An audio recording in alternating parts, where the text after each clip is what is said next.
Bueno, muy buenas noches, mi coronel. ¿Cómo me confirma cómo me escucha, por favor? Excelente. Excelente, mi coronel Carlos Calvo. Ok, perfecto. Entonces, estamos en vivo, mi coronel. Por favor, me ayuda con las entradas. Vamos a dar entonces inicio a la actividad del día de hoy. Hoy 7 de agosto, sábado 7 de agosto. Muy importante, por eso nos reunimos esta tarde a nuestra aula máxima de la Fundación Excelencia, Liderazgo y Transformación. Vamos a iniciar la charla del día de hoy, denominada Trascendencia Política, Social y Económica de la Batalla de Boyacá. El conferencista de hoy, de lujo, más que todos los días, presidente de la Fundación Excelencia, Liderazgo y Transformación, el coronel de la Reserva, Luis Alberto Villamarín Pulido, que nos deleitará con este análisis y exposición tan interesante como es la batalla de Boyacá, su trascendencia política, social y económica. A todos, libreta de notas, un café, ojalá un muy buen café de Colombia, y a disfrutar esta reunión. Nicole Villamarín, buenas noches. Adelante, por favor. Gracias, mi coronel Carrascal. Buenas noches para todos los asistentes a esta jornada académica que nos concita hoy para analizar, recordar, revivir y evaluar la importancia política, social y económica de la batalla de Boyacá, escenificada el 7 de agosto de 1819. Mira, y el vecino vive con la mamá y en el río Teatinos, en el actual departamento de Boyacá, al suroriente, corrijo, del municipio de Tunja. No nos vamos a detener solamente en el análisis histórico ni de la maniobra de la batalla, porque seguramente en los medios de comunicación se vio hoy y, y se ha repetido mucho. Sí vamos a tocar algunos aspectos atinentes al entorno geopolítico y vamos a enfocarnos precisamente, como son aspectos políticos, sociales y económicos de esta batalla, en toda la trascendencia geopolítica que tiene para la historia de Colombia y para que evaluemos la forma como Colombia ha perdido posicionamiento en su entorno.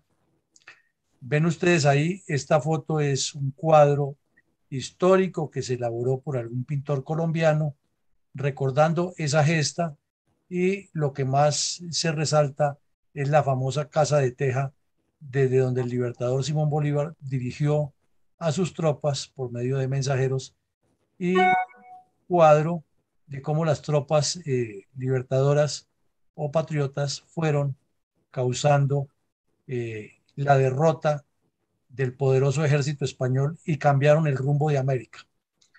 Entonces, para entrar ya en materia, miremos algunos antecedentes geopolíticos de lo que fue la batalla de Boyacá. Ven ustedes la famosa Ruta de la Libertad o la Ruta de los Libertadores, que viene desde territorio venezolano y llega hasta el territorio colombiano, y en 70 días, superando unas adversidades muy grandes de orden geográfico, de orden logístico, de orden administrativo, de orden operacional, de orden táctico, de orden estratégico, cómo en 70 días se vencieron todos esos obstáculos. Y dicen los analistas de los grandes eventos de la historia de la humanidad que nunca antes ningún hombre había encabezado en 70 días una transformación geopolítica de un territorio como lo hizo nuestro libertador Simón Bolívar. Por eso, cuando el indígena peruano, el Choquehuanca, dijo que su gloria crecerá como crecen las sombras cuando el sol declina, y nos puso al libertador en el top de la calidad de los seres humanos del planeta, pues necesariamente tenemos que reconocer que es así y no de otra manera, porque el solo mapa nos demuestra las dificultades que tuvieron que superar las tropas que iban con él.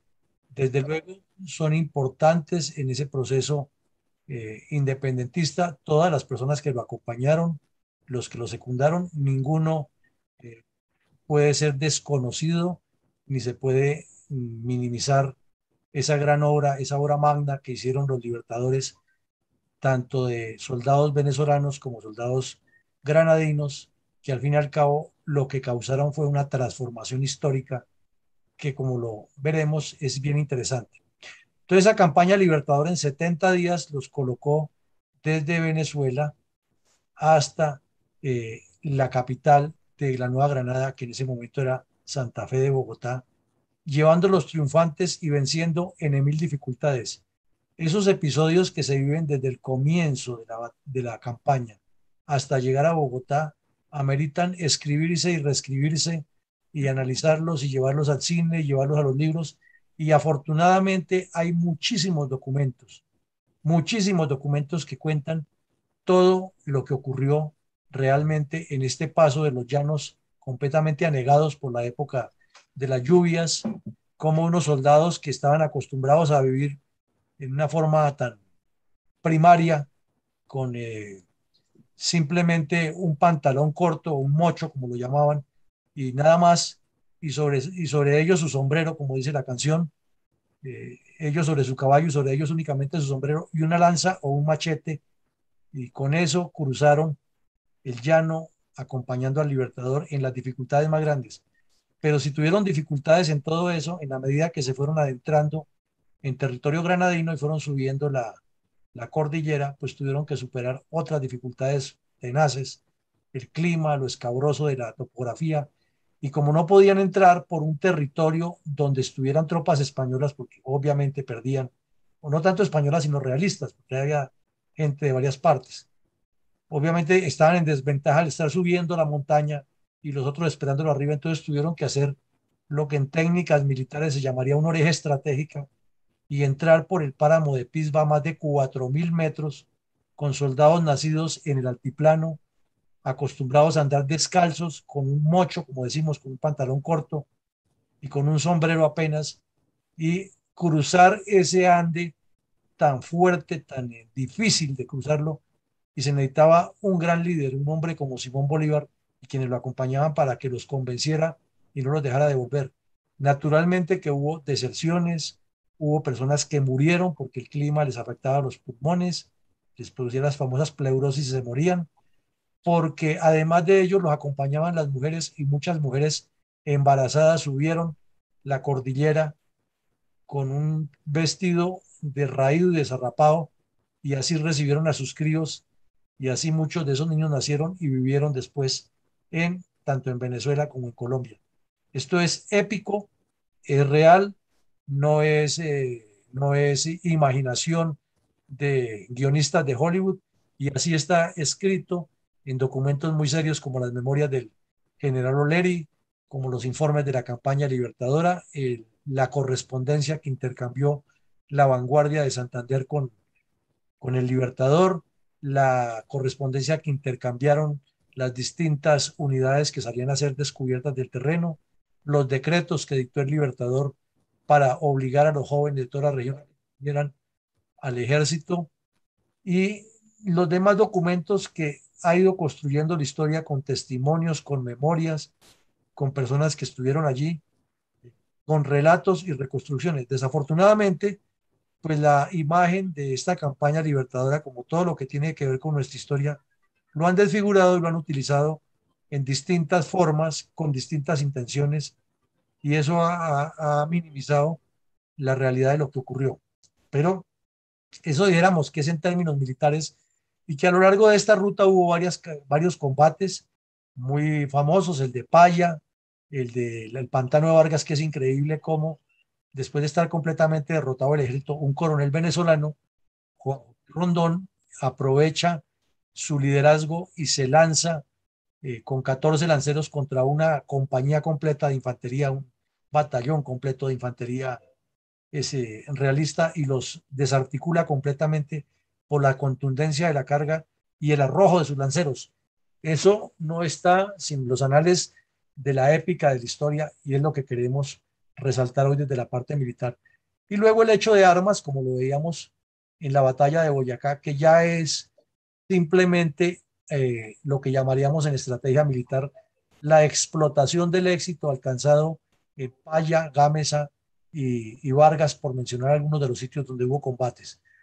Entonces, volviendo al tema, ¿qué elementos geopolíticos tenía en ese momento el, la connotación de esta campaña que está graficada aquí, muy sucintamente explicada? Pues que tenía una legión británica, y ahí bien comenzamos a entender que el problema era más complejo de lo que parece. ¿Por qué? Porque la Gran Bretaña al principio le negó el apoyo al Libertador, pero posteriormente se lo dio cuando entró en guerra con, o en discrepancias más que en guerra en ese momento, con la corona española. Y esas discrepancias entraron pues por la invasión que hizo Napoleón y todo lo que sucedió allá, luego la constitución de 1812 y lo que sucedió en España, que es una historia larga de analizar y que incide muchísimo en la relación con la Gran Bretaña. Entonces la Gran Bretaña viendo la posibilidad, que ellos, eso era una visión geopolítica, de conquistar para ellos estos territorios o de tener una influencia grande, le preste el apoyo con una legión que llega inicialmente a Venezuela y se une a las tropas del Libertador. Pero aquí llama la atención que eran soldados de mucha flema, de mucha alcurnia, de mucho pedigrí, y sin embargo el Libertador, que andaba vestido no con el traje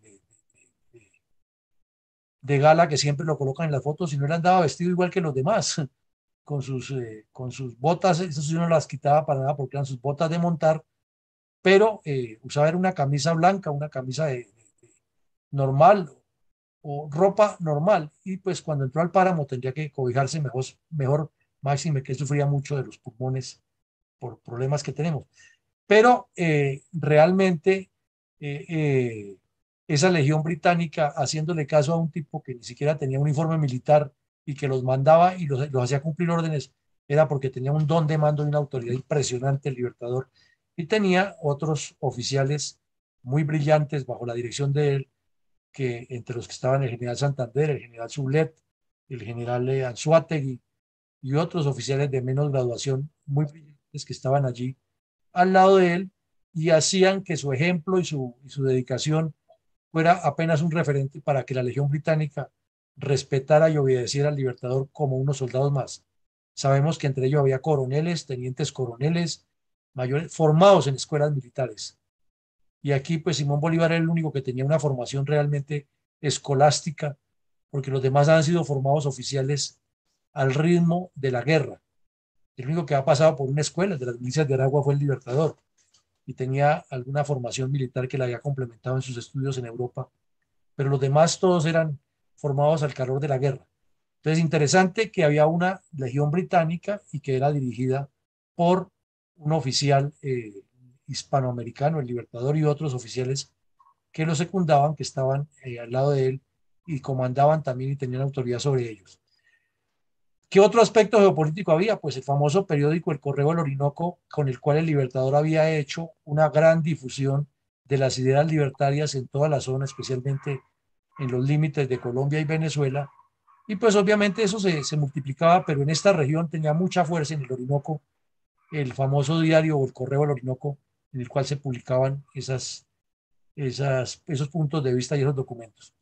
En esta región había otro elemento geopolítico importante, que son las misiones jesuitas que habían instalado un desarrollo agroindustrial y con muchos avances, de acuerdo con la teoría jesuítica o jesuita, de hacerle una especie de competencia paralela al gobierno español, a la corona española, para ir copando espacios geopolíticos. Entonces miremos que ya hay varios elementos geopolíticos que son la misma configuración del terreno, sus recursos, su ubicación geohumana, sus núcleos poblacionales, y también hay la presencia de una tropa europea perfectamente identificada, haciendo parte de un ejército que no era conocido como regular, pero el hecho de que vengan oficiales británicos y unidades británicas organizadas, pues le va dando otra connotación a eso y una distinción geopolítica al desarrollo del proceso. Igual ocurre con ya un periódico que produce documentos, comunicados oficiales de lo que el gobierno provisional, dijéramos, que se forma en el Congreso de Angostura y que se venía ejerciendo en forma creciente en los llanos de 70 y en las llanuras del Semen y en todo lo que se desarrolló la guerra contra Morillo, contra Boves, contra Morales, que la desarrollaron las tropas del Libertador. Todos esos documentos se iban produciendo y se reproducían en el Correo del Orinoco, que ya le daba una connotación mucho más realista, que no era una simple revolución de bandidos desarrapados, como lo llamaban, sino que realmente había una construcción de Estado dentro y de un Estado democrático, dentro de un sistema monárquico. Además, había una extensa red de espionaje y logística que se apoyaba mucho en las misiones jesuitas. Razones había muchas, una de las cuales fue que la corona española persiguió muchísimo a los jesuitas en el siglo XVIII, por el temor que tenían dentro de la Iglesia Católica, que con su metodología de ocupar espacios geopolíticos, los jesuitas le quitaran la trascendencia al Papa de Roma. Esa es una de las razones. Y la otra era porque la corona española no los podía manejar como ellos querían. Y hay muchas razones más, pero fundamentalmente esas dos incidieron en que los jesuitas se prestaron para que la red de espionaje y logística que tenía el Ejército Libertador y lo que se llamaría la revolución que estaba regada por toda la región, por toda la zona, esa revolución que, que se regaba por toda la zona en esta región, pues tenía que tener algún apoyo de los jesuitas, porque como decimos, esas misiones construyeron, instalaron fincas o haciendas, produjeron mucha agricultura y mucha ganadería. Y también pues había ganaderos realistas o hijos de españoles que se han asentado en la zona, porque es una zona pues bien interesante para la producción de los elementos agropecuarios. Entonces, son elementos geopolíticos que van dando un marco diferente al que siempre nos han contado, que simplemente se trató de una lucha de unos rebeldes contra un ejército que era sin disciplina, cuando eso no es cierto, y que finalmente Bolívar fue más hábil y les ganó la batalla. Entonces, tenemos que profundizar más todo lo que había, todo lo que se sucedía en ese momento. Y esa red de espionaje no existía desde ese momento. Recordemos que cuando fusilan a la Pola Salabarrieta, los hermanos Almeida también van a los llanos a fortalecer esas redes. E inclusive el fusilamiento de la Pola Salabarrieta ocurre porque les descubren unos documentos con los cuales estaban intercambiando algunas familias de aquí de Bogotá y de la región, información con los rebeldes que estaban en los llanos. Y esos rebeldes se han ido allá porque cuando llegó el régimen del terror del señor Morillo, pues tuvieron que huir hacia los llanos muchas personas que se dedicaron completamente a fortalecer la subversión. Y esa subversión, en su buen sentido de la palabra, pues recibía armas, entre otras cosas, de Estados Unidos, de la Gran Bretaña y de Francia, legal o ilegalmente, pero entraban ese tipo de armas. Entraban por Venezuela, la mayoría, algunas entraban por el río Magdalena y cruzaban la cordillera y las entregaban para fortalecer eso. Son realidades que existían redes de espionaje y de logística, de lo contrario, eso no hubiera podido funcionar. Y las comunicaciones eran todas por medio de personas, no había radio, no había internet, no había teléfono, no había fax, no había el cable, el cable para enviar radios o telegramas, todo era con personas. Y esas comunicaciones y estafetas estaban incrustados dentro de las redes de espionaje. Es de suponer y de entender que en cada finca, en cada caserío, en cada región, había personas encargadas de eso. Entonces las comunicaciones eran muy rápidas, era porque llegaba, digamos, aquí de Mantecal a Tame, unos estafetas la llevaban y en Tame la recibían otras, se distribuían, llevaban copias, eso no nos lo cuentan, pero es una realidad. Ellos llevaban copias por si fallaba un estafeta, lo capturaban y el otro pudiera llegar hasta el sitio, o si se ahogaba o lo mataba una serpiente o lo que le pasara, la comunicación tenía que llegar. Entonces, el trabajo de los escribientes o los escribanos era muy grande y la iniciativa que tenían que desarrollar todos para construir esa red de estafetas, pues es algo interesante, y esto poco lo mencionan los historiadores y los constructores de nuestros historiografía, pero así fue y tenía que ser de esa manera porque no de otra hubieran logrado eso. Entonces vemos que en todo este espacio donde se desarrolla eso, hay un entorno geopolítico interesante, pero que ese entorno geopolítico está perfectamente conectado con lo que ocurre en esta región, con lo que ocurre en esta región, con lo que ocurre en todo Venezuela, porque hay contactos muy claros, y con lo que ocurre en Colombia, en la Nueva Granada que se llamaba en su momento. Entonces entendamos que no es solamente lo que hicieron estos señores aquí, sino que de una u otra manera había contactos y había apoyos y había personas que se integraban, y que desde luego la Legión Británica, si la corona inglesa había enviado unas tropas anticipadas, es apenas elemental de suponer que a Caracas o a Venezuela y a Colombia enviaron también sus contactos y tenían que estar moviendo otro tipo de elementos para que esto funcionara. Pero eso no le quita un ápice de grandeza a lo que hicieron los libertadores encabezados por nuestro gran general Simón Bolívar para hacer todo este recorrido, vencer todos esos obstáculos, derrotar en 3 batallas seguidas importantes a los realistas. Hubo más, pero resaltemos esas, y llegar triunfantes a Bogotá el 10 de junio, el 10 de agosto de 1819, después del hecho que ocurrió hoy hace 200 años, 202 años en Tunja. Entonces miremos ahora aquí otra ayuda, y son las consecuencias geopolíticas de la batalla.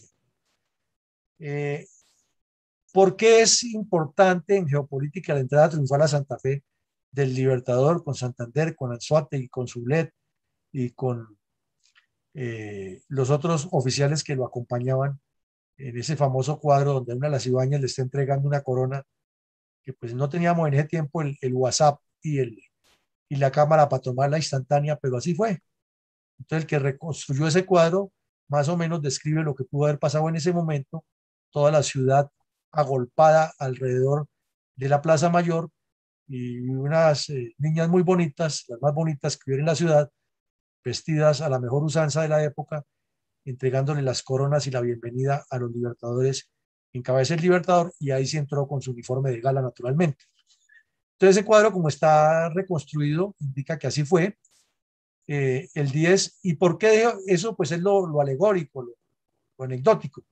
Pero lo importante de esto es que esa entrada triunfal a Santa Fe ese día es un evento geopolítico fenomenal, porque marca el nacimiento de las repúblicas que habían soñado Miranda y otros antecesores, Antonio Nariño y otros en distintos eh, partes del continente, de que por fin había una libertad concretada y que por fin se había derrotado militarmente a la fuerza realista, con una gran posibilidad de que no volviera a ser la misma. Esa es la parte geopolítica importante de la entrada triunfal a Santa Fe. No solo lo anecdótico y lo bonito del cuadro y las anécdotas que se han levantado acerca de las hermanas Ibáñez, etc.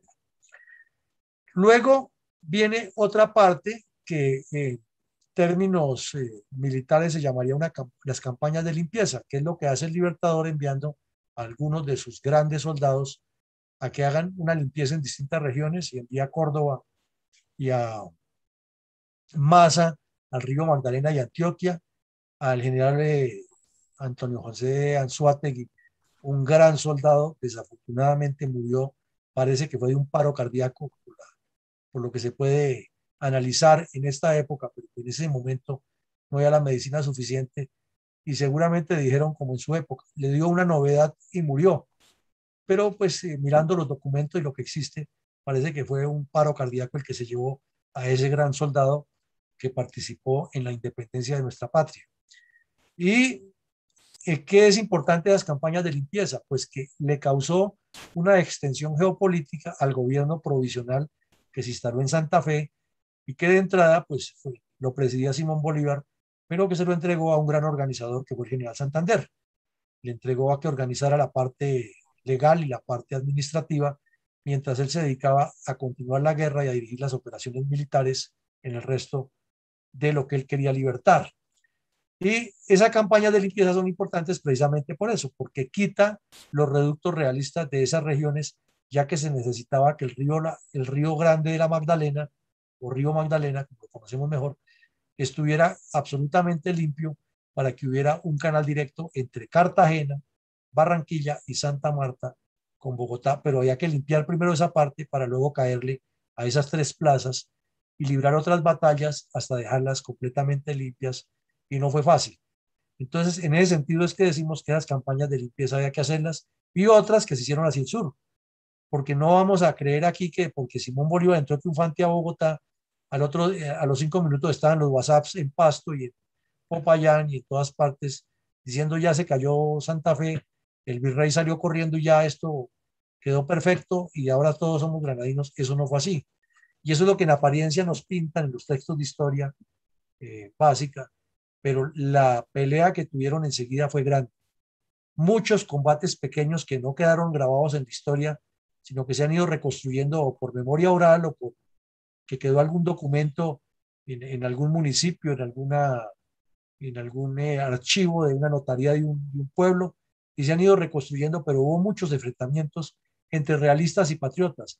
O sea, fue como una especie de guerra civil en la que no solamente participaron soldados de los que estuvieron en las batallas grandes y que entraron triunfante a Santa Fe, sino en las mismas regiones se fue armando ese problema, porque había gente que decía que no, que había que seguir era con el gobierno español y otros que no, y eso pues son una de las causas de nuestras divisiones internas y peleas que tenemos.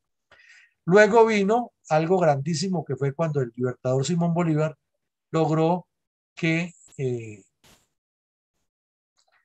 el señor Pablo Morillo, no Murillo, sino Morillo, que hay un error de digitación, Pablo Morillo firmaran un armisticio en Santana para que a grandes rasgos, y no nos vamos a detener en porque ese armisticio da para otra charla completa, simplemente para decirles a ustedes que ese armisticio fue el momento en que la corona española, por medio del general Pablo Morillo, que era un gran general, era un gran soldado, no como nos lo pintan a veces en algunos textos de historia, que era un criminal y que no tenía ningún órgano, era un comandante de un ejército, era un hombre que era marqués de la realeza española, ganado en combate, era un hombre que había derrotado varias veces a Simón Bolívar en grandes batallas y que respetaba muchísimo al libertador y decía que el gran problema que tenía combatir con Bolívar era que lo que sucedía en una batalla al otro día se conocía 800 kilómetros a la redonda. Pues claro, porque existía esa red que les estoy contando, que la habían construido los patriotas. Y si vamos a ver, hacer una analogía con un partido político, es que eso es lo que hay que construir, muchas redes, muchas, para que lo que se diga en una parte se multiplique en todas. Entonces, ese armisticio es importante por eso, porque se reconoce, primero que el general el Pablo Morillo reconoce al libertador como un general de un ejército, y al reconocer al general de un ejército está reconociendo a ese ejército, y al reconocer a ese ejército está reconociendo que ya era una guerra entre dos estados, el reino de España o el reino de la corona española y la Gran Colombia, que ya se había bosquejado de aquí en el Congreso de Angostura, cuando Simón Bolívar, antes de iniciar la campaña, con sus asesores, entre ellos Francisco Antonio Sea, dijeron, es que ya somos un Estado, y ese Congreso se instaló para que comenzara a legislar como un Congreso de un nuevo Estado, sin que hubiera ocurrido las batallas que derrotaban a los españoles o a los realistas. Entonces démonos cuenta que todo eso tiene una connotación estratégica y geopolítica que va armando una figura muy diferente al concepto global que tenemos y muy provincial de lo que ocurrió. Y este gran paso del libertador de lograr el armisticio es que ya la corona española reconoce es que está en guerra con otro estado, así de sencillo.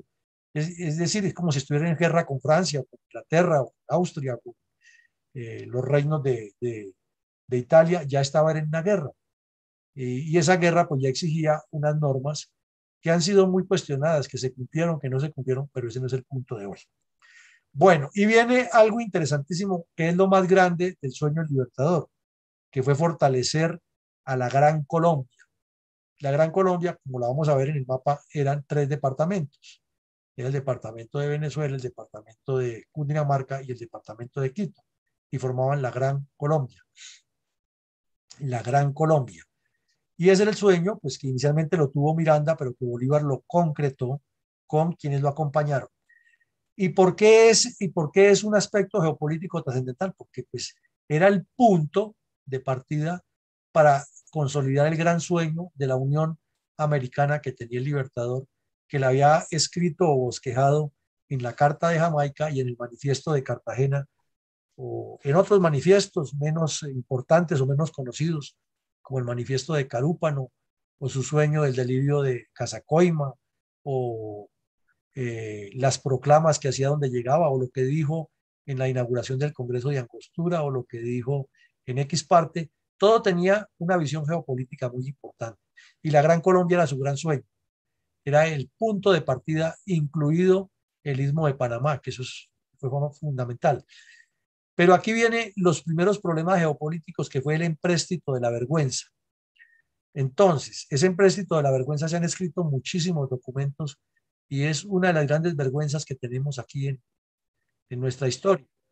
Porque desde que comenzó la guerra contra España, el Libertador dejó a un señor de Venezuela, a don Pedro, allá, a que fuera el coordinador, y por la Nueva Granada dejó y lo trajo y lo volvió y lo puso, y estuvo en Angostura, un abogado colombiano que era muy leguleyo y muy hábil para hablar, y tenía las características de muchos abogados nuestros.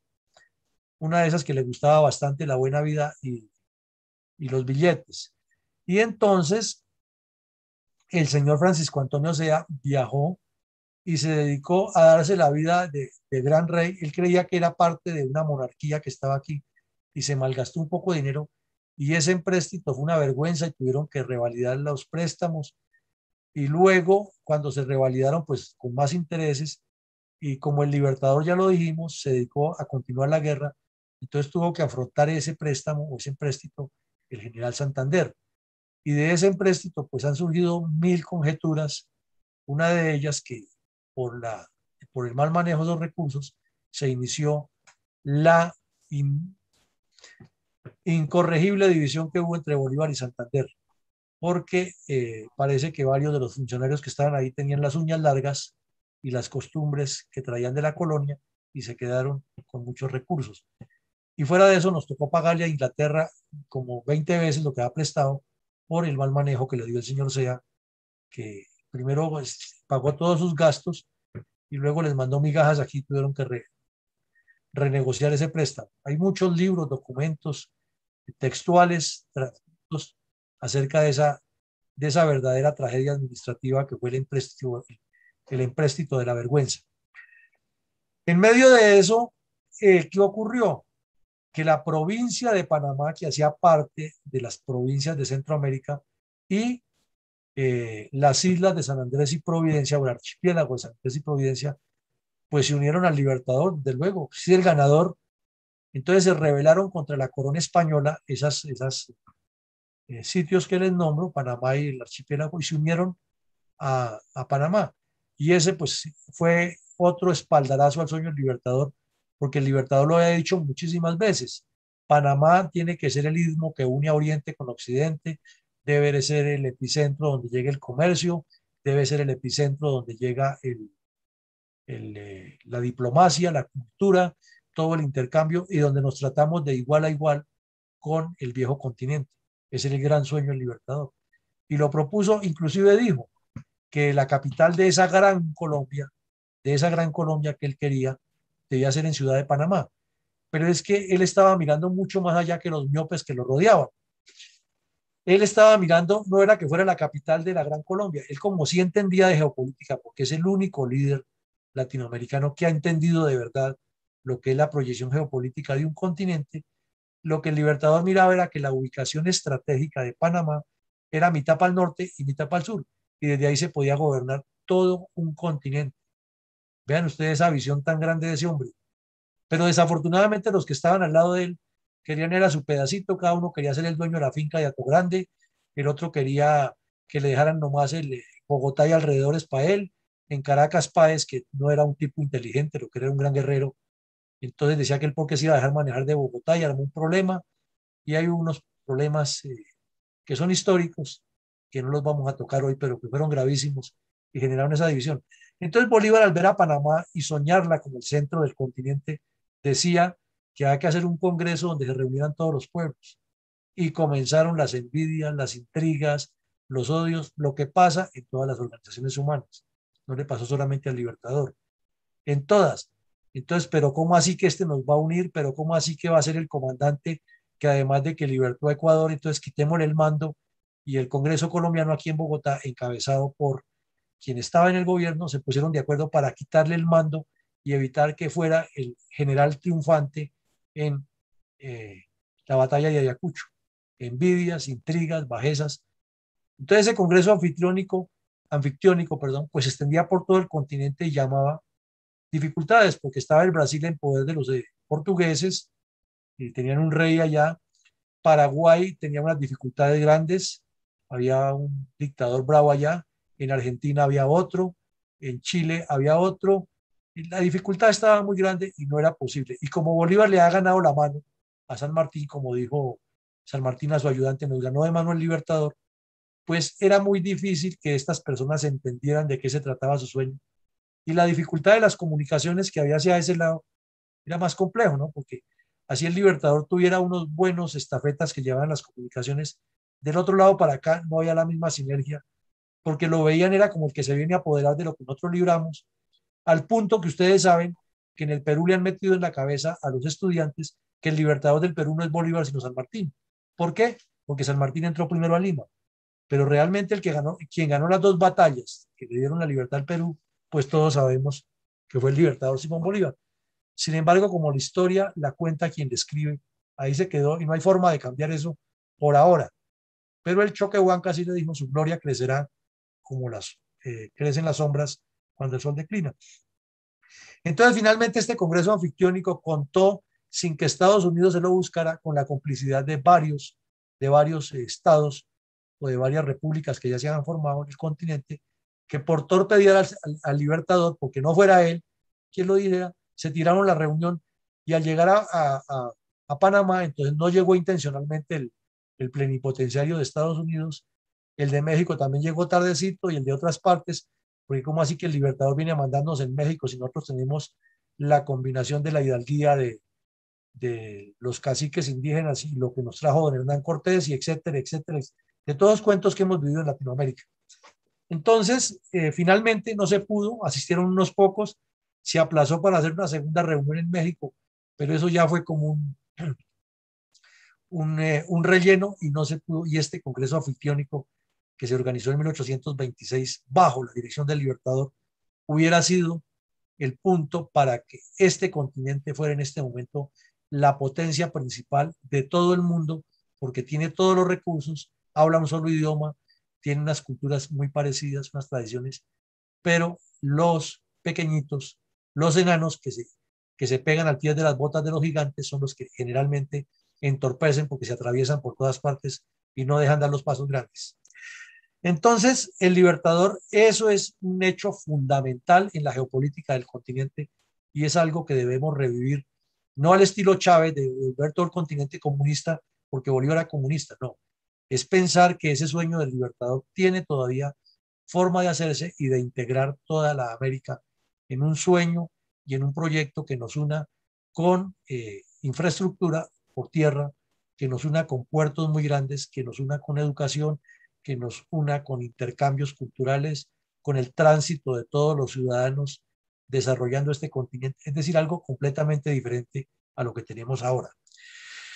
Otro aspecto geopolítico importante es la campaña del sur, porque el Libertador desde cuando tuvo el delirio de Casacoima, mientras todos pensaban que se iba a morir, él estaba soñando con llegar al Perú, al Alto Perú, a la riqueza del Perú, al rico Perú, y lo hizo, y cuando llegó a Bolivia y Bolivia se independiza, el Alto Perú mejor se independiza de Perú, pues el Libertador queda como el hombre que va a libertar el resto de América y las envidias inmediatamente surgen porque es que eso se dan silvestres en el planeta.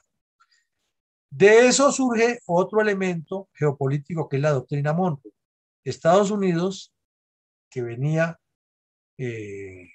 con la presencia de los masones, un poco difiero de lo que dijo el mayor Cardona aquí el 20 de julio, que no había mucha presión, sí la había y harta. Los masones y los que tenían contacto con Estados Unidos entendían que el Libertador estaba proponiendo algo que se le podía salir de las manos a la proyección que tenía la gran nación americana. Recordemos que en 1821 ya Estados Unidos se había apropiado de la Florida, a donde Bolívar llegó primero que ellos. No se nos olvide que Bolívar tuvo al corsario Aurí allá y tuvo a otros. Inclusive Bolívar ordenó hacer una base militar, una base naval en Galveston y estuvo un poco de tiempo ahí, pero eh, España y Estados Unidos se unieron para defender intereses y lo sacaron de ahí. Entonces la doctrina Monroe se dio cuenta de que si dejaban empoderar mucho al Libertador, ese se les iba a adelantar.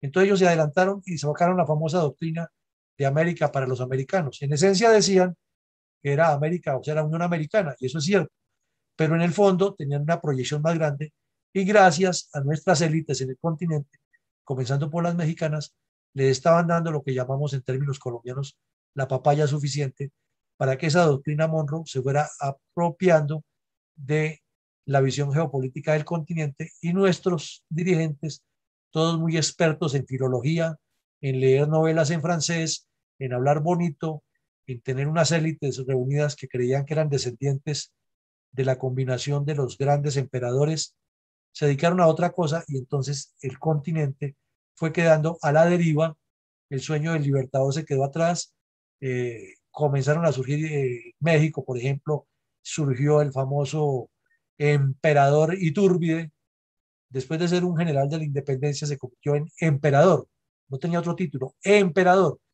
Y México, por ejemplo, entró al extremo que en 17 años tuvo 23 presidentes, ya ustedes imaginan la cantidad de intrigas y muertos y cosas que hubo, todos por tomarse el poder. Y eso fue una de las causas que Estados Unidos más adelantico les quitó un gran territorio porque la pelea era de tigre con burro amarrado. Eso pasa y es un hecho geopolítico trascendental que tiene muchísimo que ver con la batalla de Boyacá, porque esa batalla generó eso. Vinieron las propuestas de monarquía, al Libertador sí le propusieron, claro, y le dieron con nombres propios, pero aquí hay un error de la historia que pocos lo quieren reconocer, en especial los enemigos del Libertador. Y lo vamos a resumir en lo siguiente. Cuando el Libertador muere, Manuelita Sáenz entra en ojeriza terrible. Le quitan todos los honores que tenía. La llamaban una prostituta porque ella era casada con un inglés y se fue a vivir con el Libertador así a lo chévere. Y claro, pues imagínense en esa época donde había tanto poder y la iglesia que no quería perder ni cinco lo que tenía, pues utilizaba como arma eso de la Unión Católica y tal para prestigiar o desprestigiar, a prestigiar o desprestigiar a los gobernantes. Entonces, no es sino que se muere el Libertador y viene la ojeriza contra esa señora y ella tiene que salir de Colombia o de la Nueva Granada, irse a vivir al Perú y se llevan unos cajones, unos baúles, toda su documentación, donde está muy claro qué fue lo que realmente, o donde estaba muy claro qué fue lo que realmente pasó con las propuestas de monarquía que le hicieron al Libertador y las respuestas que él dio. Pero la señora murió de una enfermedad gravísima que era la difteria en ese tiempo. Entonces, para evitar los contagios, le prendían candela a la casa donde estaba el muerto. Esa era la solución que daban. Y con la candela que le prendieron se quemaron muchos baúles con la correspondencia del Libertador. Entonces, como hay un hecho real que el Libertador se declara dictador, cuando los santanderistas lo traicionan en Ocaña, iban a hacer una constitución completamente contraria a la que él quería y a la que él había promulgado en Bolivia cuando se declaró dictador. Entonces, lo mejor es decir que el Libertador tenía un plan monárquico y como los documentos se quemaron, no porque lo hayan hecho intencionalmente para destruir esa prueba, sino simplemente porque había que destruir toda la casa donde estaba viviendo una enferma a quien además le tienen un odio terrible, ¿no? Porque era una persona muy osada, una mujer muy inteligente, pero tenía unos comportamientos que no se acomodaban a la época, ni a las culturas, ni a las costumbres de las élites. Entonces son realidades que hay, que no podemos negarlas, ni esconder, ni defender, ni atacar a nadie, sino es lo que nos pasó en nuestra historia. Y vino la gran traición al Libertador, que es otro hecho geopolítico que afortunadamente no murió, pero de todas maneras nos marcó en la historia. Hubiéramos sido los parricidas más parias del mundo, los granadinos, en el caso de que el Libertador hubiera muerto, el 25 de septiembre de 1828, en la nefanda noche septembrina, cuando unos señores santanderistas, bravísimos porque en la convención de Ocaña les hicieron una jugadita, como dijo Macías, de retirar los bolivarianos de la convención, entonces ya no hubo quórum, de esa constitución no tenía valor, entonces organizaron un plan para asesinarlo y le hicieron 1000 intentos hasta que el más cercano a matarlo fue en la noche septembrina, y eso fue horrible, terrible, desastroso. Es una vergüenza histórica que cargamos en este país por haber hecho ese atentado contra el Libertador, porque eso lo mató a él, eso fue, lo mató la pena y lo dijo en su última proclama, que sus enemigos le hollaron lo que era más sagrado, que era su reputación. Ese fue lo más triste, pero es un momento histórico que tiene una connotación geopolítica terrible, porque es el paso a todas estas pugnas y guerras y violencias y enemistades que ha habido a lo largo de nuestra historia y que parecerían no tener fin y que exacerbaron dentro de todas esas intrigas esas líneas de comportamientos violentos. Entonces, ese es un elemento terrible, pero lo peor de todo ese atentado fue que fue el principio del fin de la Gran Colombia. Entonces le dieron alas al señor Páez, que era bastante acelerado, bastante agresivo, para que se declarara independiente. Le dieron alas al general Juan José Flores, que el Libertador era el que lo ha colocado a gobernar Quito, porque inclusive él era de Venezuela, él no era ecuatoriano.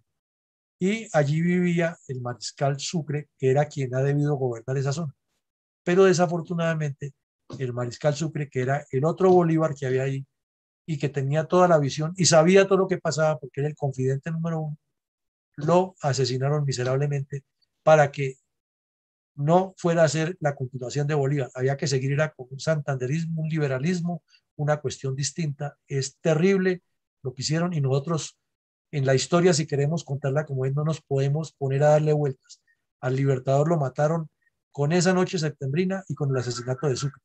Lo demás ya vino por añadidura, como dice la Biblia. Bueno, entonces seguimos y miremos lo que fue la construcción del Libertador Simón Bolívar, que se llamaba Venezuela, Cundinamarca y Quito. Esa era la Gran Colombia. Y miren ustedes lo que era el mapa de Colombia. Tenía casi 2 millones de kilómetros cuadrados de territorio. De territorio.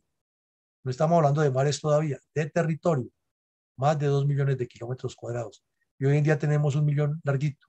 ¿Cuánto hemos perdido? Imagínense ustedes.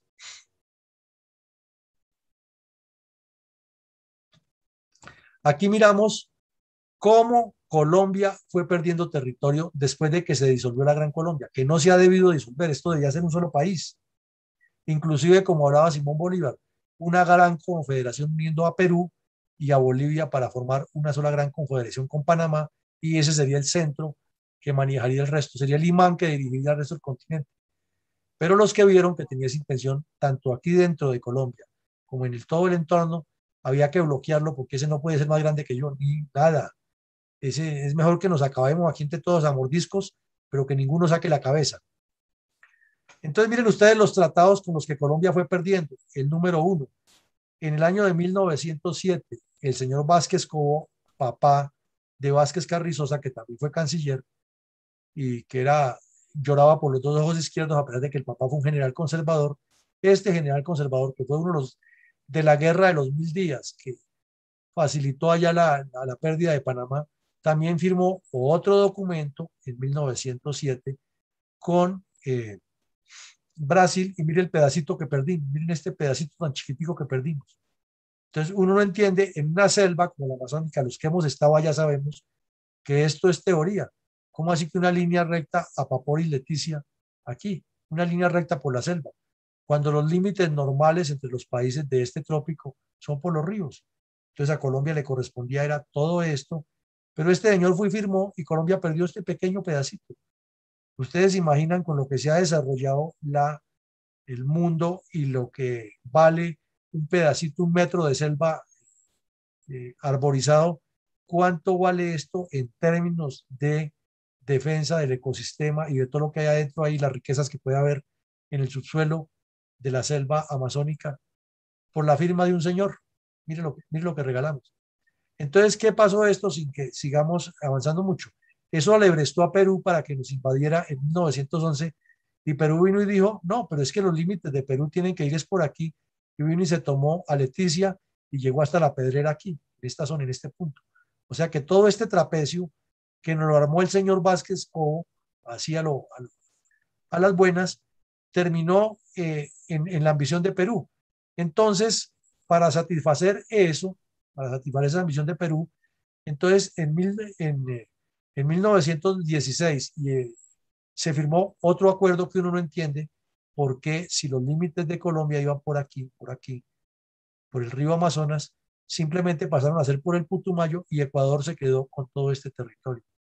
O sea que ahí también, como dicen los muchachos, nos dieron en la cabeza en 1916 por un señor Suárez, colombiano, que se llamaba Marco Fidel Suárez, que fue presidente de la República, que fue y firmó ahí, que en el tiempo era canciller, después fue presidente, vino y firmó aquí que no, que los límites de Colombia no iban por el río Napo y por el río Amazonas, sino que iban era por el Putumayo, y ahí Ecuador se quedó con esta gran franja de territorio que hoy en día la tienen en mucha explotación en distintos factores, entre ellos el petróleo y la riqueza pesquera y sobre todo que es zona amazónica que tiene mucha riqueza de muchos campos. Eso lo perdimos gracias a don Marco Fidel Suárez, de los grandes prohombres.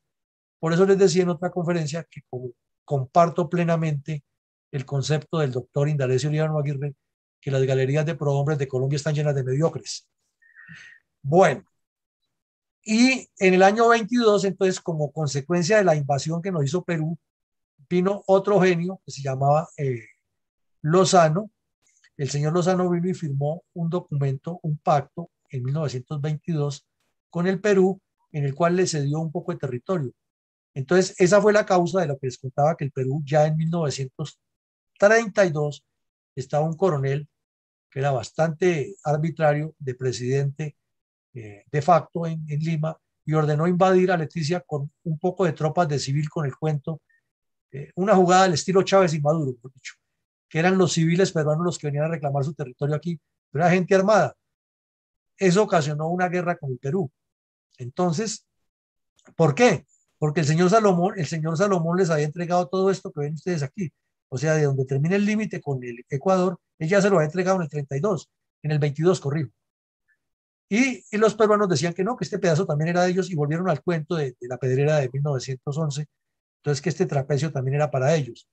Y eso pues generó una guerra y finalmente en el 34 Colombia en lugar de hacer valer todo este territorio, todo lo que, entonces se reunieron los plenipotenciarios de aquí de Colombia, los que saben tanto de defensa nacional y de geopolítica sin haber prestado el servicio militar y simplemente dijeron no, se ratifica el acuerdo del 22, ya había otro presidente en Perú, la dirigencia peruana sabía que eso era una barbaridad, una cosa que no tenía pie ni cabeza.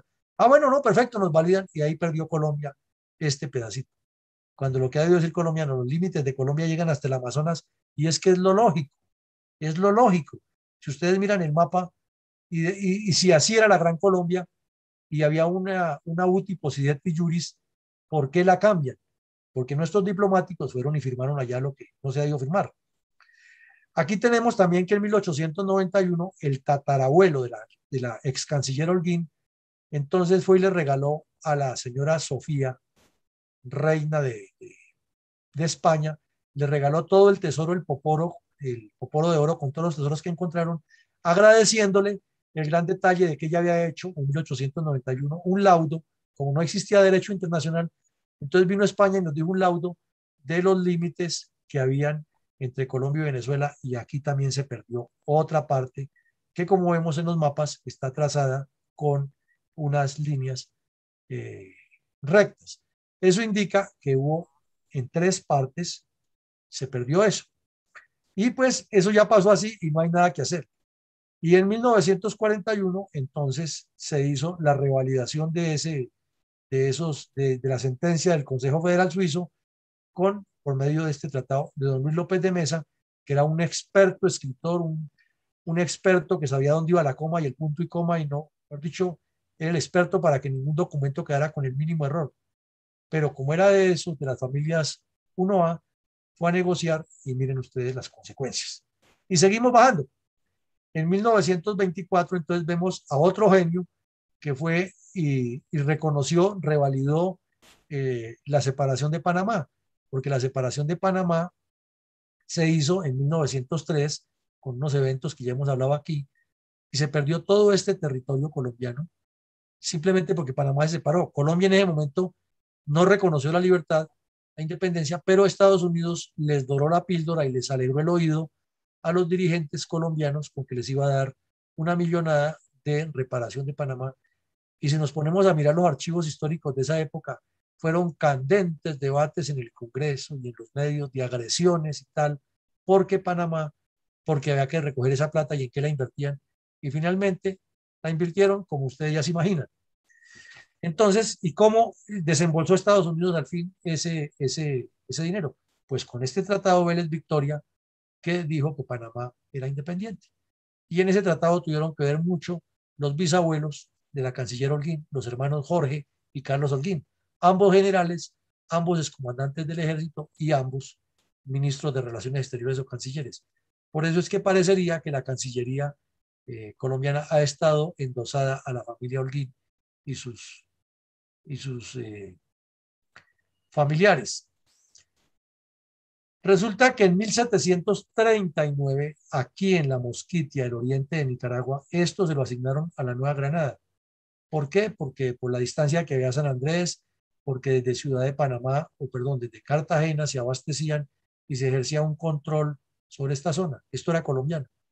Pero ¿cómo se perdió? De la manera más fácil. La cédula lo establecía de propiedad de la Nueva Granada desde 1739. Pero ocurrió que en medio de todas las disputas que había internas aquí de todos estos especialistas en matarse y promover la violencia, se les olvidó y nunca enviaron nada aquí. Entonces inicialmente se apropió de eso Gran Bretaña, por lo que ya hemos hablado del interés que tenía de conquistar todo el Caribe, y luego simplemente se lo endosaron a Nicaragua y se declararon padrinos de esa zona. ¿Y por qué se declararon padrinos? No tanto por hacer el daño a Colombia, sino porque Estados Unidos se había ubicado aquí en unas islas que se llaman las Islas del Maíz para tener un control geoestratégico de la región. Entonces, como en ese momento no se había firmado el tratado Hay-Ponce-Fout entre Estados Unidos e Inglaterra, que se distribuían el poder en el Caribe, entonces simplemente la Armada Británica se apropió de esto y nombró hasta un rey misquito y no sé qué más inventos raros. Y entonces para hacerle el contrapeso a Estados Unidos dijeron, esto es de Nicaragua y se lo regalaron. Y como aquí estábamos en guerra y pelea, pues ¿para qué pelear con eso? Eso, listo, que se queden allá los nicaragüenses y perdimos territorio colombiano. De remate, un presidente que se llamó Manuel Murillo Toro, muy conocido por ser de los radicales, trabajaba en Estados Unidos como canciller y estuvo muy amigo del presidente Lincoln, y aquí en Costa Rica había una serie de problemas complejos con Nicaragua a otros. Entonces él le propuso que si él le ayudaba a ser presidente de Colombia o que si llegaba a ser presidente de Colombia, entonces él le entregaba a Costa Rica toda esta zona, increíble, toda esta zona de Panamá, toda esta zona, como territorio costarricense, con tal de que Costa Rica se convirtiera en un estado federal y multiplicara lo federativo hasta Honduras en todo el Triángulo Norte. Increíble, pero eso es nuestra historia. Afortunadamente aquí en el Congreso de la República hubo algún histriónico que se puso una pistola en la cabeza y dijo, si ustedes aprueban esa ley, yo me suicido aquí delante de ustedes. Que lo hizo por patriotismo, por histrionismo lo hizo, y evitó que en ese momento, en 1800 y pico, media Panamá hubiera sido costarricense. Pero años más tarde, como ya decimos, lo traicionaron a Colombia. Estados Unidos se cansó de negociar con trapaceros y ordenó, invadan esa vaina y se separan de Colombia y se acabó el problema. Conclusión, ahí vemos cuánto perdimos. Y finalmente este fallo de la Corte de la Haya, que afortunadamente Colombia no lo ha cumplido hasta ahora, pero que ahí está. Mire lo que Nicaragua nos quiere robar después de que nos robó la Mosquitia, entonces quiere robarse todo este territorio alrededor del archipiélago, cuando los que hemos estudiado medianamente geopolítica y derecho internacional sabemos que en geopolítica y en el tratado internacional un archipiélago se considera como una unidad monolítica y no se le puede colocar soberanía, nada, nada. Inclusive China con todo su poder no ha podido con los archipiélagos que tiene alrededor. Pero aquí como somos tropicales, Ya, listo, dijo la canciller Orguín, la canciller María Emma Mejía, dijo, entonces ahora tocará pedirle permiso a Nicaragua para pasar para ahí. Estos 75.000 kilómetros cuadrados que ustedes ven ahí, se los quiere expoliar Nicaragua a Colombia, cuando a todas luces ustedes ven ahí que eso es territorio colombiano. Es que no hay que ser mago para adivinarlo.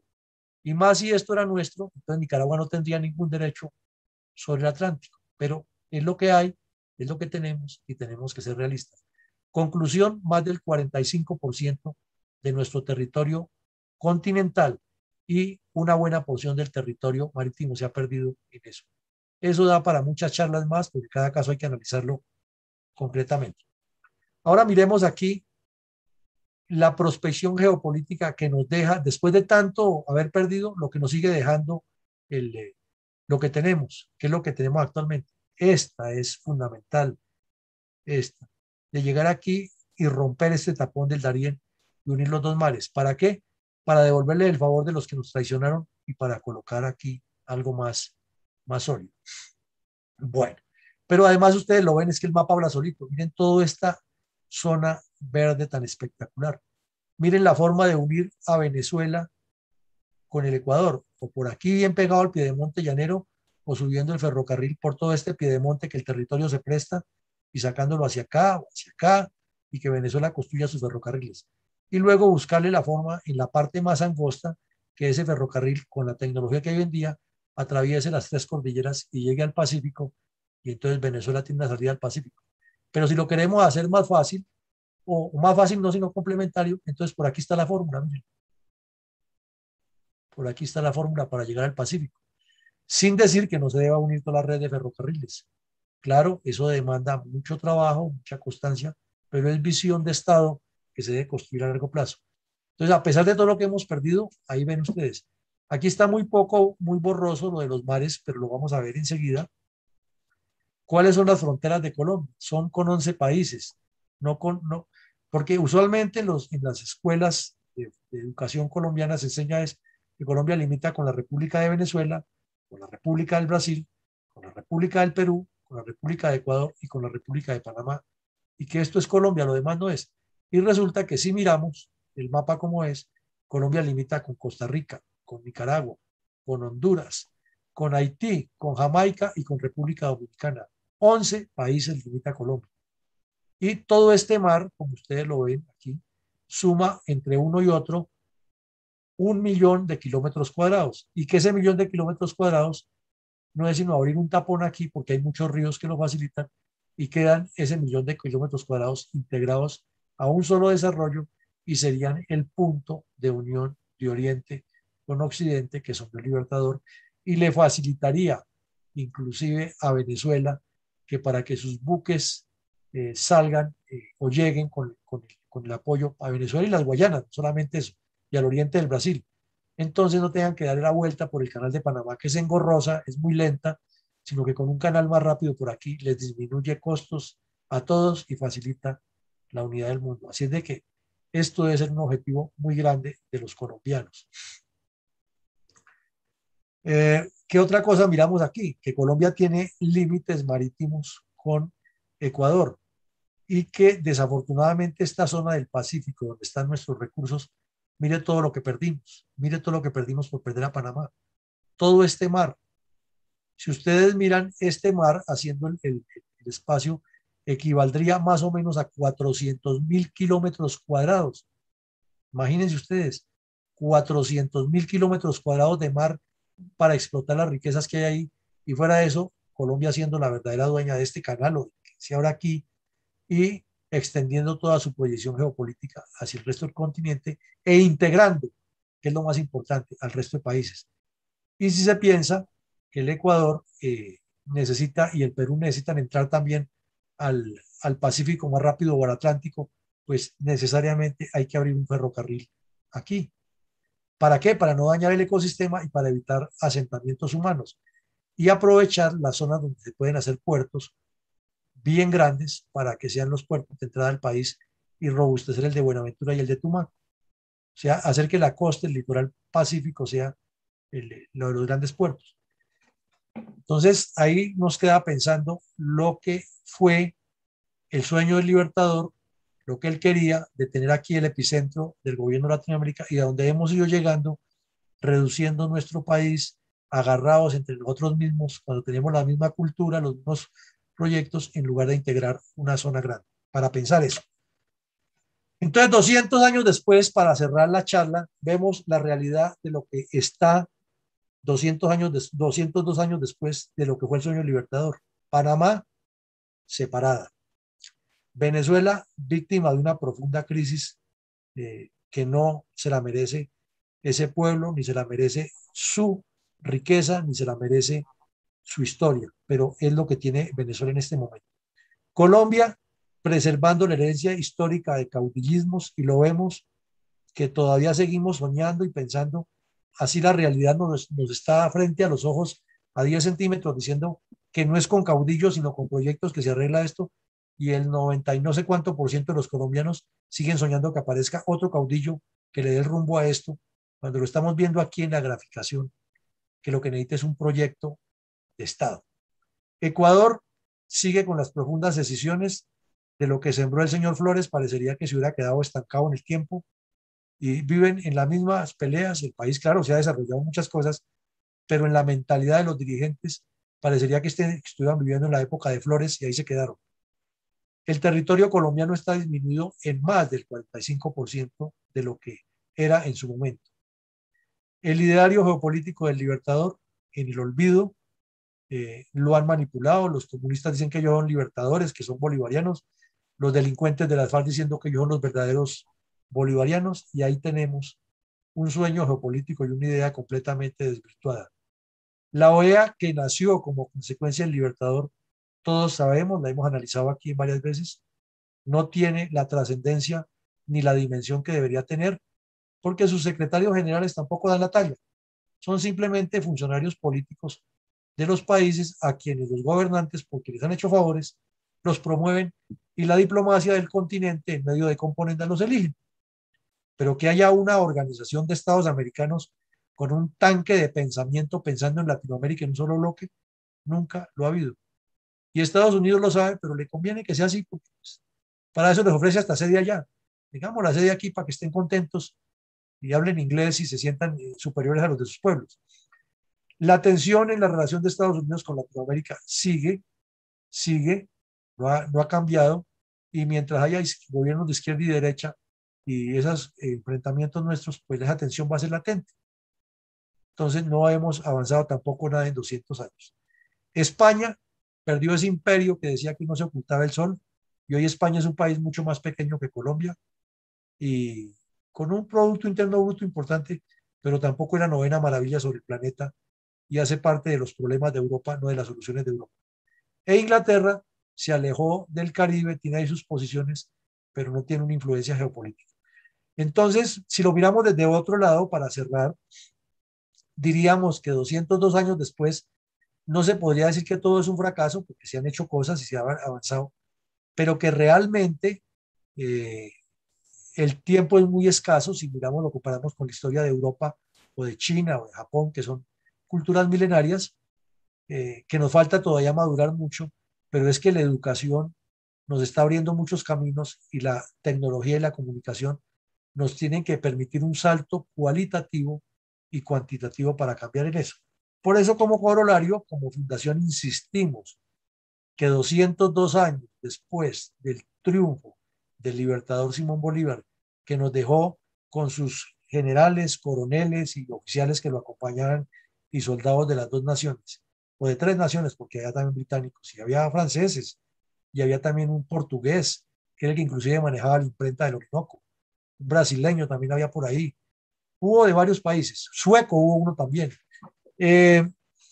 Pero decirles simplemente que con todo eso, el Libertador nos dejó un mensaje, y es que hay que hacer un proyecto político que desarrolle la proyección geopolítica de Colombia con base en su privilegiada posición geoestratégica, que no nos lo estamos inventando nosotros. Lo dijo el Libertador Simón Bolívar, y por esa razón y no por otra fue que libró la guerra contra España. Algunos dicen que no, que porque era medio mulato, que no, que él era un pardo, que él no era un mantuano, que eso le inventan mil cosas. No, no. El Libertador no tenía esos complejos. El único sueño de él era que a partir de esa posición geoestratégica que tiene este continente y en especial su gran Colombia que soñó tanto, fuera el centro del mundo y tenía toda la razón. Seguramente en 500, 600 años, cuando nosotros ya no exista ni sombra de lo que fuimos, el continente habrá dado algún vuelco. Pero esto es lo que tenemos que dejarle a futuras generaciones, construir entre todos un proyecto que aproveche el desarrollo a partir de esa proyección geopolítica, teniendo como base su posición geoestratégica. Entonces, no me alargo más, mi coronel Alarcón, creo que debe haber muchas personas ansiosas de hablarnos de esta importancia de hoy, que es muy diferente a la que nos cuentan los textos que hasta ridiculizan o minimizan la gran obra de los independentistas o de los soldados que nos dieron la libertad y que hoy nos tienen viviendo como nación libre e independiente. Muchas gracias, mi coronel.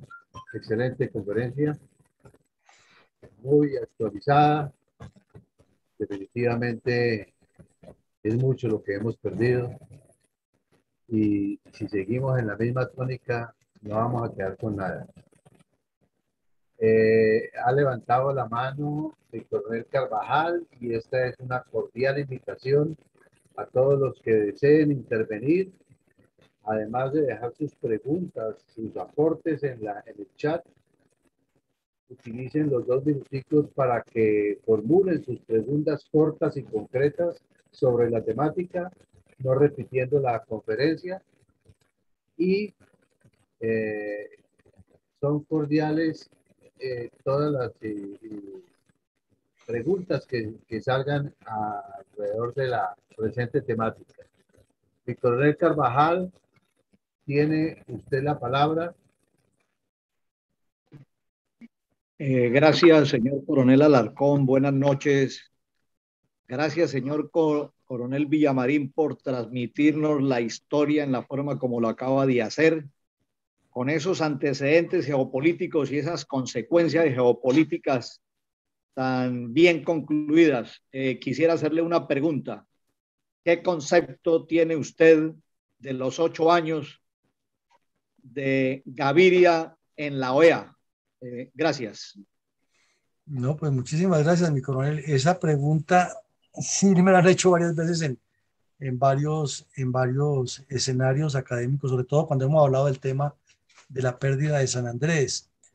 Pues realmente los 8 años del presidente Gaviria parecerían que fueran la consecuencia de sus 4 años de desgobierno en Colombia y de su campaña mediática que hizo por medio de la señora Noemí Sanín para posicionarse a la brava ya, utilizando la muerte de Pablo Escobar como un comodín para que lo posicionaran, pero realmente su preocupación, primero por Colombia fue muy pobre. Él siendo colombiano no hizo nada por el continente, pero además por los demás países tampoco hizo nada y frente, por ejemplo, a cuando Chávez comenzó a sacar las uñas, él como secretario de la OEA era el primero que tenía que llamar al orden y poner la OEA frente al riesgo que significaba para la gran nación venezolana la presencia de Chávez. Y antes se hizo fue el loco, terminó legitimando las guerrillas diciendo que eran problemas de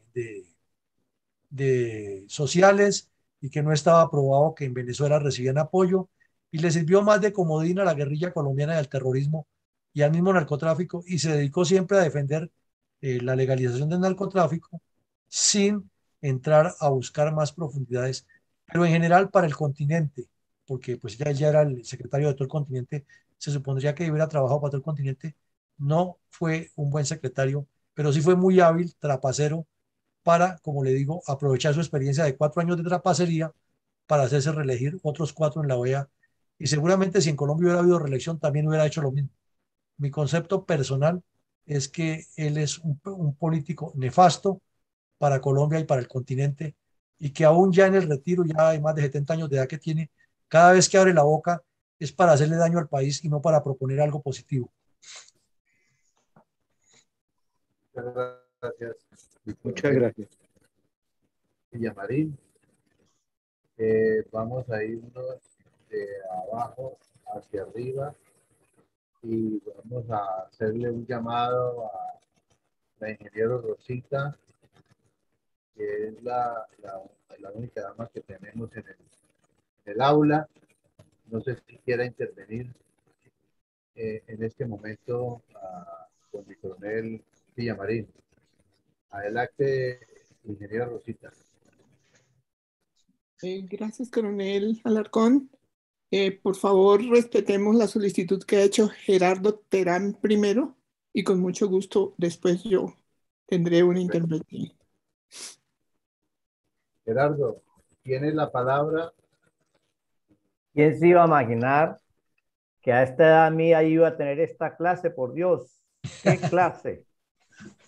Gracias, gracias, porque me encanta la historia. Siempre he vivido preocupado de ese aspecto que usted también manejó hoy. Tengo simplemente una duda. Los británicos nunca se han ido para mí. Siempre han estado en Colombia. Han estado atrás, manejando gente. Jeremy Bentham empezó con la primera cuestión educativa que la impuso Santander y que después esos santanderistas liderados por Florentino González, que después jugó un papel muy nefasto en la historia política de Colombia hasta los 50, estaban influenciados por ellos. El crédito que nos dieron a Colombia, sí, nosotros lo manejamos bien, pero acá en Argentina hicieron lo mismo los ingleses. Y han estado manipulando desde atrás con el Olimpo Radical y, para poner un último ejemplo, con el señor López Miquelsen. Entonces nunca se han ido. Y no se fueron desde el intento de invasión a Cartagena. Siempre han querido tener dominio sobre la geopolítica desde el punto de vista geopolítico de ese principio geoestratégico que usted estaba diciendo. Esa es mi visión. No sé qué opina usted de eso. No, pues antes de responderle a Gerardo, le quiero agregar otra a mi coronela Carvajal para que todos los contertulios en este conversatorio recordemos, porque nos olvidan. Recuerden que Julio César Turbay Ayala rompió relaciones con Cuba por la invasión del M-19 por el Chocó y por el Ecuador con un par de cuadrillas terroristas.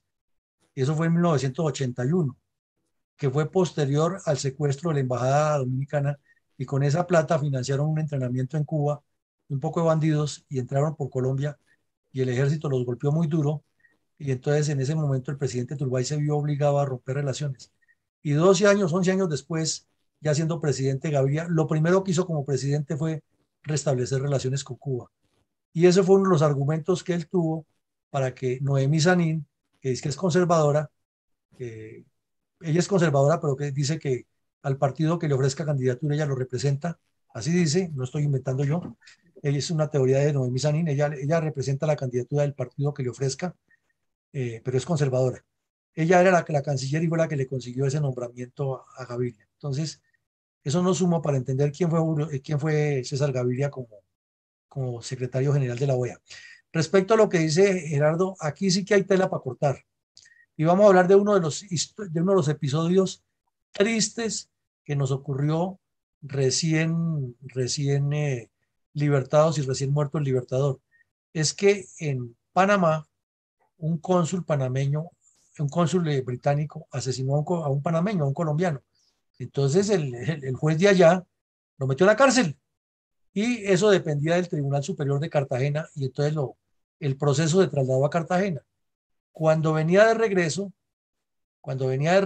el nuevo cónsul, al llegar a Cartagena, le informaron que en la cárcel de La Ternera estaba preso el cónsul británico. El tipo entró en furia.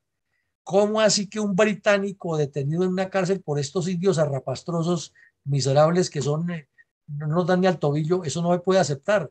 Y fue y le dijo al juez, le doy la orden como cónsul británico que suelte al juez superior, no, al encargado que saquen de la cárcel inmediatamente en Panamá a nuestro cónsul allá.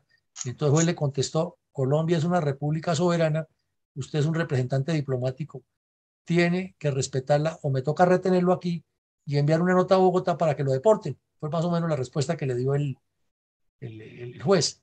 Entonces el tipo se vino para Bogotá y mandó llamar al general Santander a su oficina.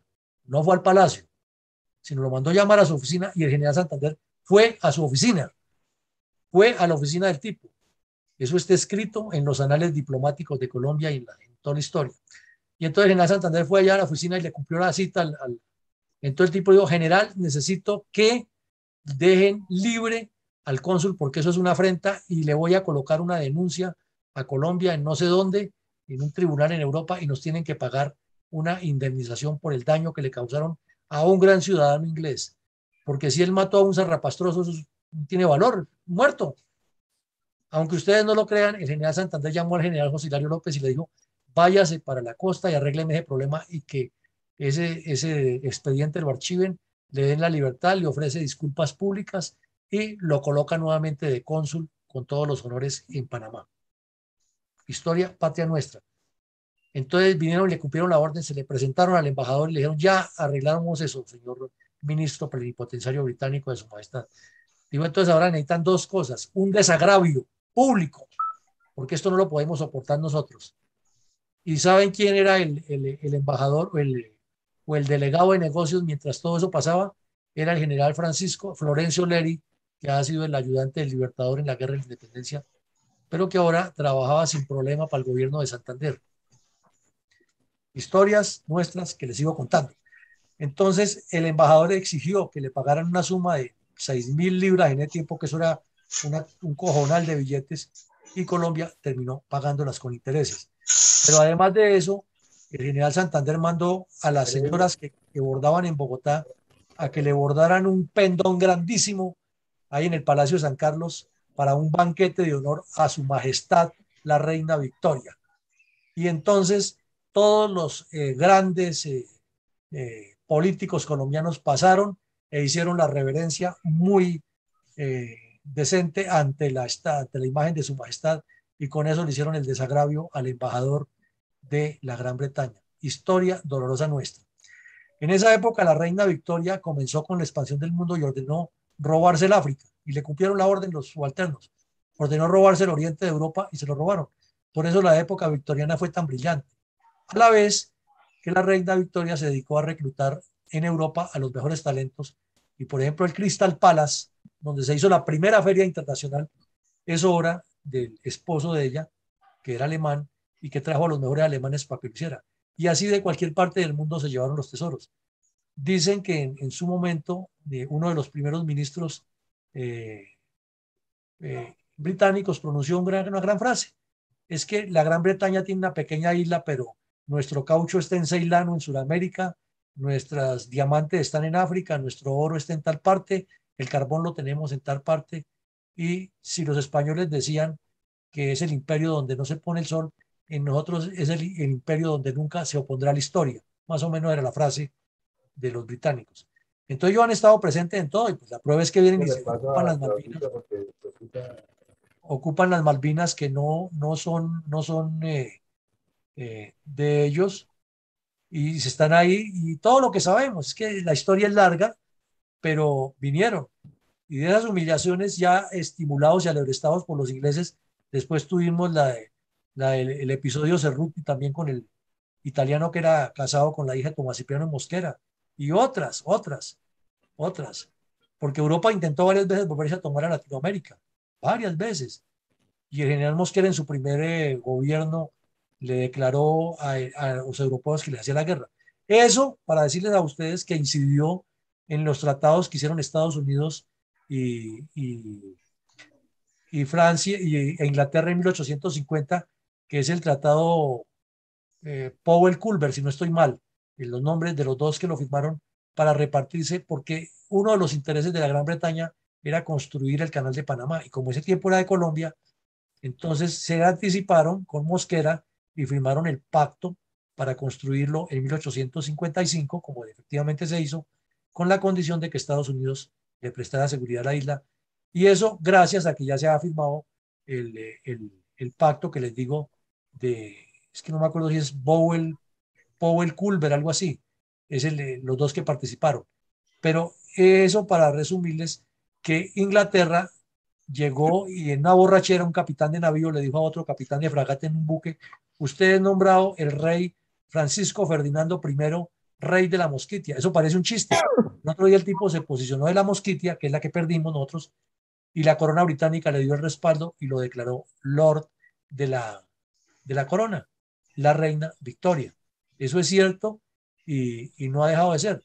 Lo que ocurre es que Inglaterra ha manejado las relaciones de otra manera y como tuvo todo ese esplendor hasta la época victoriana, que fue muy larga, porque la señora tuvo muy larga vida y muy larga influencia, entonces le metieron mucho la mano al África y al Asia con las conquistas de ultramar y por eso no vinieron más fuertemente aquí. Si no hubieran tenido ese desarrollo en el África, pues aquí habrían venido, naturalmente. Entonces han estado metidos en la cuestión de las finanzas, de hipotecar los países, porque la teoría de hipotecar los países es de un inglés, de Adam Smith. Entonces todo suma una cosa con la otra. Gracias, coronel, muchísimas gracias. Agrego y les sugiero a todos que vean la película Guerra del Opio en YouTube. Muchas gracias.